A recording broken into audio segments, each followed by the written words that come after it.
সম্মানিত দেশবাসী ও মুক্তিকামী ছাত্র জনতা, শহীদের রক্তের বিনিময়ে ছাত্র নাগরিকের অভ্যুত্থানের মাধ্যমে আমরা যেই ফ্যাসিস্ট হাসিনার পতন ঘটিয়েছি এবং একটি নতুন বাংলাদেশের আকাঙ্ক্ষা করছি, তাকে নস্যাৎ করতে বিভিন্ন শক্তি ইতিমধ্যে তৎপর হয়েছে এবং নানা ধরনের ষড়যন্ত্র এবং পরিকল্পনা করা হচ্ছে।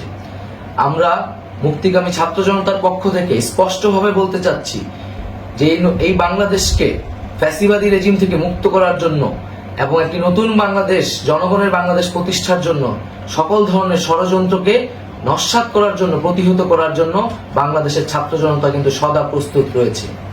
আমরা দেখতে পাচ্ছি নানান জায়গায় লুটপাট, সহিংসতা এবং সাম্প্রদায়িক হামলার মতো ন্যাক্কারজনক ঘটনা ঘটছে। আমরা এর তীব্র নিন্দা জানাচ্ছি এবং আমরা মুক্তিকামী ছাত্র জনতার প্রতি আহ্বান জানাচ্ছি যে এই ধরনের ঘটনাকে প্রতিহত করার জন্য আমাদেরকে প্রস্তুত থাকতে হবে, আমাদেরকে দায়িত্ব নিতে হবে। কেউ যাতে এই আন্দোলনকে নস্যাৎ করার জন্য এই ধরনের ঘটনা ঘটানোর সুযোগ না পায়, সেদিকে আমাদের সদা সতর্ক থাকতে হবে।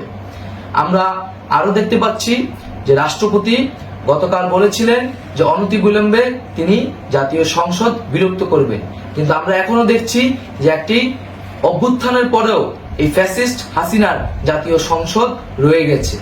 তাই আমরা ঘোষণা করছি যে আজ দুপুর ৩টার মধ্যে এই ফ্যাসিস্ট হাসিনার যে জাতীয় সংসদ, সেই সংসদের বিলুপ্তি ঘোষণা করতে হবে।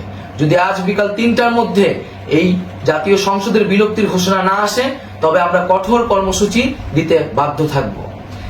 এছাড়া বন্ধুগণ, সবার জন্য আমরা জানাচ্ছি যে আমাদের যে অন্তর্বর্তীকালীন সরকারের কথা আমরা বলেছি, সেই সরকারের প্রধান উপদেষ্টার নাম আমরা ইতিমধ্যে ঘোষণা করেছি এবং এই সরকারের অন্যান্য উপদেষ্টা সহ সামগ্রিক রূপরেখা আমাদের প্রস্তুত রয়েছে। আমরা খুব শীঘ্রই সেই রূপরেখাটি জাতির সামনে উপস্থাপন করব।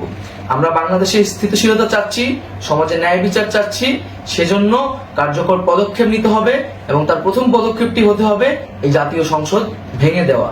এবং সবার প্রতি আহ্বান থাকবে, আপনারা শান্তিপূর্ণভাবে অবস্থান রাখুন, শান্তিপূর্ণভাবে এবং অহিংসভাবে এবং সকল পরিকল্পনাকে, ষড়যন্ত্রকে নস্যাৎ করার জন্য সদা সতর্ক থাকুন।